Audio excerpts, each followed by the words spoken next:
Hello friends, welcomes to PRGS kitchen. ಇವತ್ತಿನ ಈ ವಿಡಿಯೋದಲ್ಲಿ ಎಲೆಕೋಸಿಂದ ಹೇಗೆ ವಡೆಯನ್ನು ಮಾಡೋದು ಅಂತ ಹೇಳಿ ನಾನಿಲ್ಲಿ ತಿಳಿಸ್ಕೊಡ್ತೀನಿ. ನೋಡಿ, ಮೊದಲಿಗೆ ಒಂದು ಜಾರ್ಗೆ ಒಂದು 2 ಬೆಳ್ಳುಳ್ಳಿಯನ್ನು ನಾನಿಲ್ಲಿ ಬಿಡಿಸಿ ತೊಗೊಂಡಿದ್ದೀನಿ.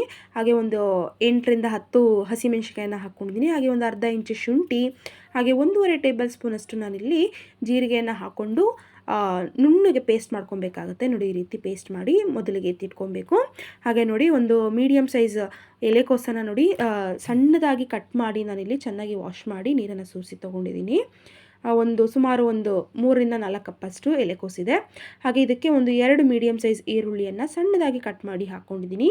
ಹಾಗೆ ರುಬ್ಕೊಂಡಿರುವಂತಹ ಆ ಪೇಸ್ಟು, ಹಾಗೆ ಸ್ವಲ್ಪ ಕೊತ್ತಂಬರಿ ಸೊಪ್ಪನ್ನು ಸೇರಿಸ್ಕೊಂಡಿದ್ದೀನಿ. ನೋಡಿ, ಇದಕ್ಕೆ ಒಂದು 2 ಟೇಬಲ್ ಸ್ಪೂನ್ ಮೈದಾನ ಸೇರಿಸ್ಕೊಬೇಕು. ಹಾಗೆ ಒಂದು 2 ಟೇಬಲ್ ಸ್ಪೂನ್ ನಾನಿಲ್ಲಿ ಅಕ್ಕಿ ಹಿಟ್ಟನ್ನು ಸೇರಿಸ್ಕೊಳ್ತಾ ಇದ್ದೀನಿ. ಹಾಗೆ ರುಚಿಗೆ ತಕ್ಕಷ್ಟು ಉಪ್ಪನ್ನು ಸೇರಿಸಿ ಕಲಿಸ್ಕೊಬೇಕು.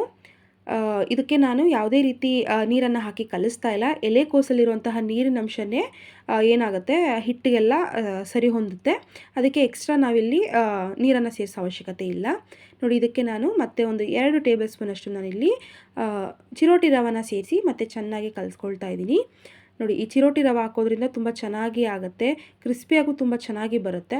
ನಿಮ್ಗೇನಾದರೂ ಹಿಟ್ಟು ನೀರು ಥರ ಆಗಿದೆ, ತುಂಬ ಗಟ್ಟಿ ಅಂದರೆ ತಟ್ಟೋದಕ್ಕೆ ಸುಲಭ ಆಗ್ತಿಲ್ಲ ಅಂತ ಹೇಳಿದ್ರೆ ಈ ರೀತಿ ರವೆನ ಸೇರಿಸ್ಕೊಂಡು ಸ್ವಲ್ಪ ಚೆನ್ನಾಗಿ ಕಲಸಿ ಇಟ್ಕೊಳ್ಳಿ, ತುಂಬ ಚೆನ್ನಾಗಿ ಆಗುತ್ತೆ ರವೆನ ಹಾಕ್ಕೊಳ್ಳೋದ್ರಿಂದ. ನೋಡಿ, ಇದಕ್ಕೆ ನಾನಿಲ್ಲಿ ಒಂದು 1/4 ಟೇಬಲ್ ಸ್ಪೂನ್ ನಾನಿಲ್ಲಿ ಸೋಡಾನ ಹಾಕ್ಕೊಂಡು ಮತ್ತೆ ಕಲಸಿ ಒಂದು 10 ನಿಮಿಷ ಹಾಗೆ ಬಿಟ್ಬಿಡಿ. ನಂತರ ಇದನ್ನು ವಡೆ ತಟ್ಟೋದಕ್ಕೆ ತುಂಬ ಚೆನ್ನಾಗಿ ಆಗುತ್ತೆ. ಒಂದು 10 ನಿಮಿಷ ನಾನು ಹಾಗೆ ಬಿಟ್ಟು ನಂತರ ನಾನು ಇದನ್ನು ಬೇಯಿಸ್ಕೊಳ್ತಾ ಇರೋದು. ನೋಡಿ, ಯಾವುದೇ ರೀತಿ ಇದು ಕೈಗೆ ಅಂಟಬಾರ್ದು ನಮಗೆ ವಡೆಯನ್ನು ತಟ್ಟಬೇಕಾದ್ರೆ. ನೋಡಿ, ಒಂದು ಟ್ರಾನ್ಸ್ಪರೆಂಟ್ ಶೀಟನ್ನು ನಾನಿಲ್ಲಿ ತೊಗೊಂಡಿದ್ದೀನಿ.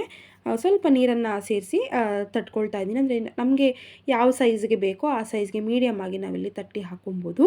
ನೋಡಿ, ಇದನ್ನು ಬೇಯಿಸಬೇಕಾದ್ರೆ ಆದಷ್ಟು ಮೀಡಿಯಮ್ ಫ್ಲೇಮಲ್ಲೇ ಇಟ್ಟು ನಾವು ವಡೆಯನ್ನು ಬೇಯಿಸೋದು ತುಂಬ ಮುಖ್ಯವಾಗುತ್ತೆ. ಯಾಕಂತ ಹೇಳಿದ್ರೆ ಹೈ ಫ್ಲೇಮಲ್ಲಿ ಇದ್ದಾಗ ತುಂಬ ಸೀದೋಗೋ ಚಾನ್ಸಸ್ ತುಂಬ ಇರುತ್ತೆ. ನಿಧಾನವಾಗಿ ನಾವಿಲ್ಲಿ ಮೀಡಿಯಮ್ ಫ್ಲೇಮಲ್ಲಿ ಬೇಯಿಸೋದ್ರಿಂದ ಎಲೆಕೋಸೆಲ್ಲ ತುಂಬ ಚೆನ್ನಾಗಿ ಬೇಯುತ್ತೆ, ಹಸಿ ಇರೋದಿಲ್ಲ. ನೋಡಿ, ಎಷ್ಟು ಚೆನ್ನಾಗಿ ಬರ್ತಿದೆ ಅಂತ ಹೇಳಿ.